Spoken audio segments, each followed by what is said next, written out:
I'm John with EB5experts.com, and if you're an Indian applying from a place like New Delhi, India for the EB-5 program and curious as to what the most up-to-date things going on in EB-5 are, the EB-5 updates, as well as trying to figure out what EB-5 retrogression is, I think the conversation that follows with U.S. immigration attorney Rohit Kaporia will be interesting for you.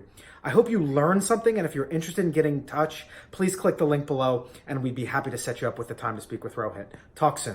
EB-5 retrogression for Indians, EB-5 retrogression. What is retrogression? And maybe start by perhaps defining what is, EB-5 retrogression. And then I know you have a very informed opinion as to some of the calculations. And again, in as simple and as accessible as a way as possible, when somebody's trying to understand what this issue is, perhaps you could provide a short description of what exactly it is in terms of the waiting line, and then why or why not it's currently projected or not projected, in particular for India, which is a market you know very well. Sure. So there are 10,000 visas available each fiscal year period. The fiscal year is October 1 to September 30th. And these are EB-5 visas, correct? EB-5 visas.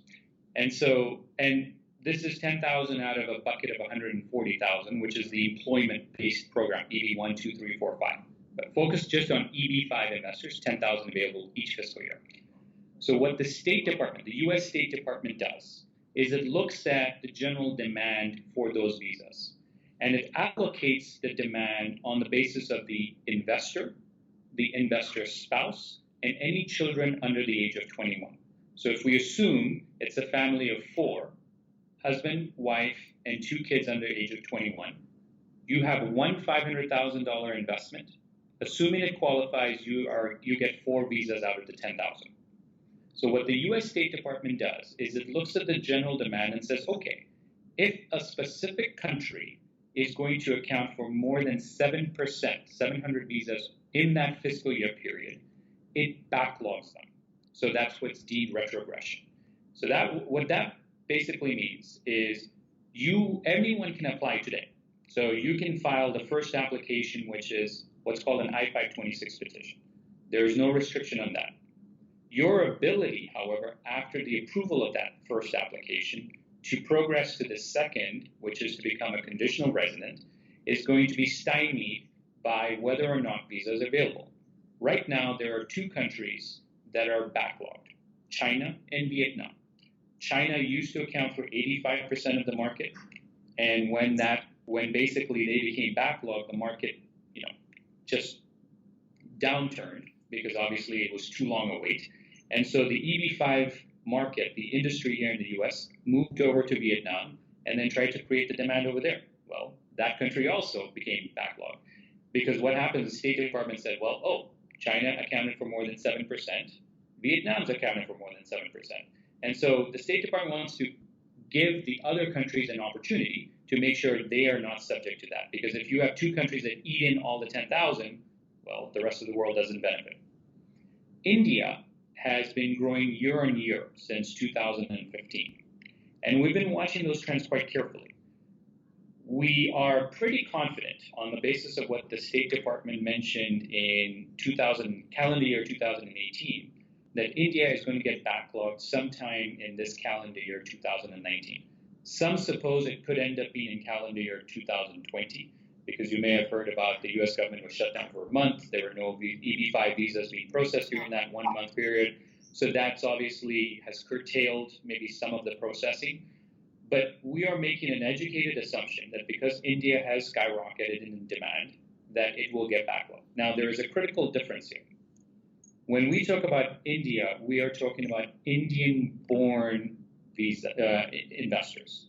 If you are an Indian origin, you may be an Indian passport holder, but you were born in the Emirates, or you were born in Kuwait or Kenya or wherever, you are not subject to that backlog. So the the technical term is cross-chargeability, right? Which means even if you were never a Nigerian citizen, but your mom happened to be on vacation in Nigeria, and that place of birth on your passport, despite being an Indian passport holder, says Lagos, Nigeria, or Abuja, Nigeria, you can be charged for cross-chargeability for the purposes of EB-5 to Nigeria, which does not have a exactly, because Nigeria doesn't have the same demand level that India does.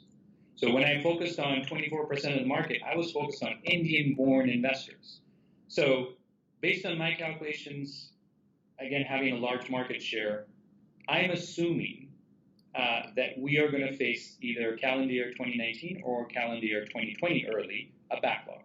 What that effectively means is investors who get I-526 approval, meaning the first application step, are going to be waiting. Now, how long that wait is subject to debate. There are different individuals with different views. What I'm looking at is a calculation on the basis of the number of derivatives. Okay. So remember when I talked about earlier, it's one investor, but they can get 4 visas if it's a family of 4. So if we go back to what I said earlier about 62% being F1 students, these are all single guys or gals, right? So they don't have any derivatives. If you go to the H-1B people, it may be husband and wife who are Indian born, but their kids were born in the U.S. So if they had 2 kids, instead of being 4 visas, it's 2 visas. So you take those numbers, we assume sometime in this calendar year, my assumption is a backlog for India, as of today, what I've seen reading the tea leaves, appropriate term, Indian, is that it's going to be about a 2-year backlog is what Indians are going to be facing. That's the retrogression. Which is still a decade shorter than EB2, or more than a decade, I should say, right? More than a decade. You kidding? No. So when I speak to EB-5 investors, and I usually have 3 or 4 calls a day, these are H-1B guys who are sitting in the bucket of EB2, EB3. They didn't have to pay anything for those. Their employer sponsored them. The reality check for them is, hey, my EB2 is going to take 15, 16 years. Yep.